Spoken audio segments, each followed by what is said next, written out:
Good afternoon. The committee will come to order. I understand the ranking member will be here in just a moment, but rather than keep everyone waiting, I'll go ahead and give my opening statement. We do want to welcome everyone here and our colleagues who will be joining us shortly, as well as our distinguished witnesses to the Subcommittee on Asia and Pacific hearing this afternoon.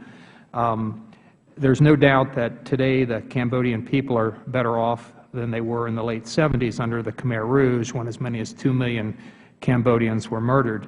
But while the region has significantly changed since the days of the Cold War, Cambodia has taken very few steps to open its political system and move toward a more transparent and responsive regime. The past 30 years have shown that Cambodia's dictator, Prime Minister Hun Sen, has not and will not tolerate real political debate. And the upcoming national elections have only underscored the deterioration of the human rights landscape in Cambodia over the course of the past few years. On October 23, 1991, 19 countries joined together to sign the Paris Peace Agreement, which offered a political settlement aimed at ending the tragic conflict and continuing bloodshed in Cambodia. It also laid out the process for building a just and democratic Cambodia anchored in human rights and the rule of law.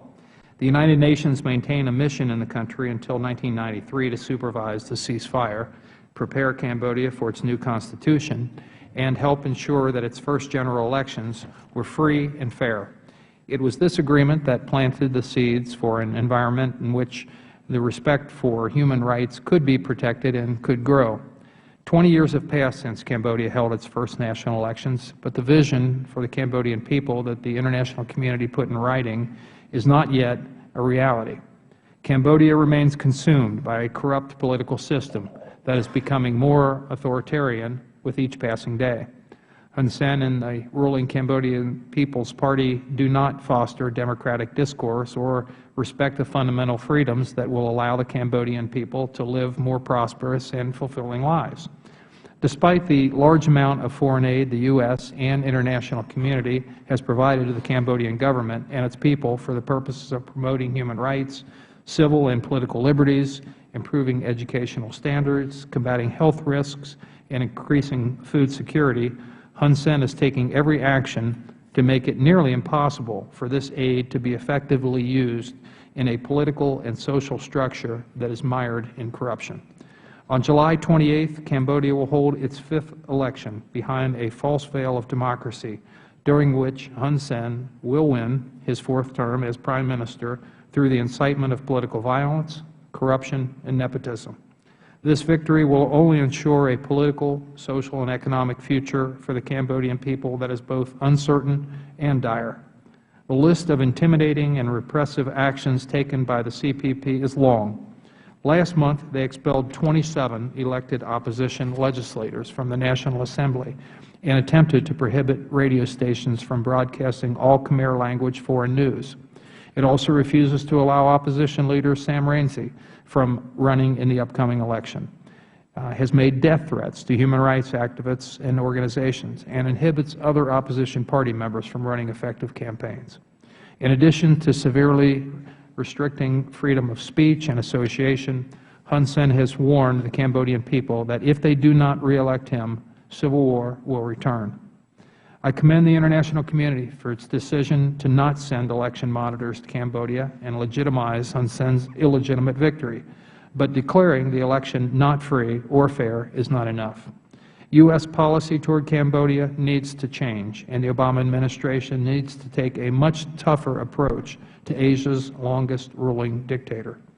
I intend to introduce legislation which complements a bill Senators Graham and Rubio introduced last month, urging the State Department and USAID to not support the national elections if the UN recommendations made in July 2012 by the UN Special Rapporteur on the situation of human rights in Cambodia are ignored, and political opposition parties and leaders are excluded from the election.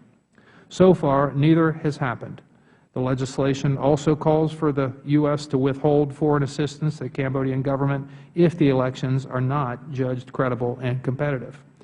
Cutting off direct aid to the Cambodian government, specifically foreign military financing and international military education and training funding, is a tangible action the U.S. can take to show its condemnation of the upcoming fallacious and undemocratic election.